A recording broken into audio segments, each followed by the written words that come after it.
नमस्कार दोस्तों। आज हम इंडियन कॉन्स्टिट्यूशन की सेलिएंट फीचर्स की शुरुआत कर रहे हैं।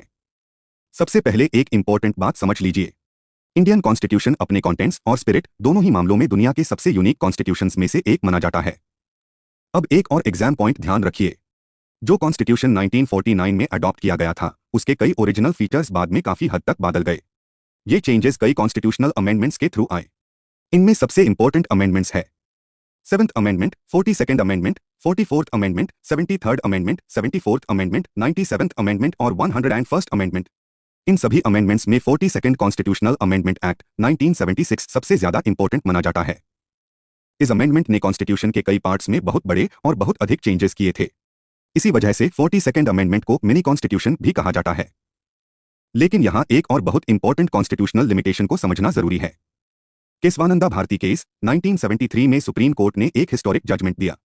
कोर्ट ने कहा कि आर्टिकल 368 के तहत पार्लियामेंट के पास कॉन्स्टिट्यूशन को अमेंड करने की कॉन्स्टिट्यूएंट पावर तो है, लेकिन पार्लियामेंट इस पावर का उसे करके कॉन्स्टिट्यूशन के बेसिक स्ट्रक्चर को डिस्ट्रॉय या ऑल्टर नहीं कर सकती। यानी कॉन्स्टिट्यूशन अमेंड हो सकता है, लेकिन उसका बेसिक स्ट्रक्चर हमेशा प्रोटेक्टेड रहेगा। और इसी बेसिक स्ट्रक्चर डॉक्ट्रिन ने इंडियन कॉन्स्टिट्यूशन की ओरिजिनल आइडेंटिटी और कॉन्स्टिट्यूशनल वैल्यूज को सुरक्षित रखा है। इसी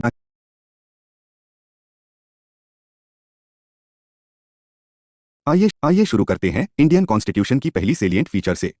सबसे पहले एक बेसिक कॉन्सेप्ट समझ लीजिए। कॉन्स्टिट्यूशंस को जनरली 2 कैटेगरीज में डिवाइड किया जाता है। रिटन कॉन्स्टिट्यूशन जैसे अमेरिका का कॉन्स्टिट्यूशन, अनरिटन कॉन्स्टिट्यूशन जैसे ब्रिटेन का कॉन्स्टिट्यूशन। इंडिया का कॉन्स्टिट्यूशन एक रिटन कॉन्स्टिट्यूशन है। लेकिन सिर्फ रिटन ही नहीं, इंडियन कॉन्स्टिट्यूशन दुनिया का सबसे लेंथी रिटन कॉन्स्टिट्यूशन है। जब कॉन्स्टिट्यूशन 1949 में अडॉप्ट हुआ था, तब इसमें थे एक प्रियम्बल, 395 आर्टिकल्स, 22 पार्ट्स, 8 स्केड्यूल्स। ये ओरिजिनल स्ट्रक्चर था।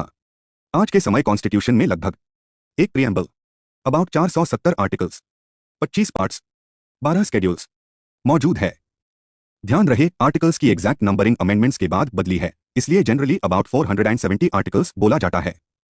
ये चेंजेस कैसे आए? 1951 से लेकर आज तक बहुत सारे कॉन्स्टिट्यूशनल अमेंडमेंट्स हुए हैं। इन अमेंडमेंट्स के थ्रू लगभग 20 आर्टिकल्स डिलीट किए गए।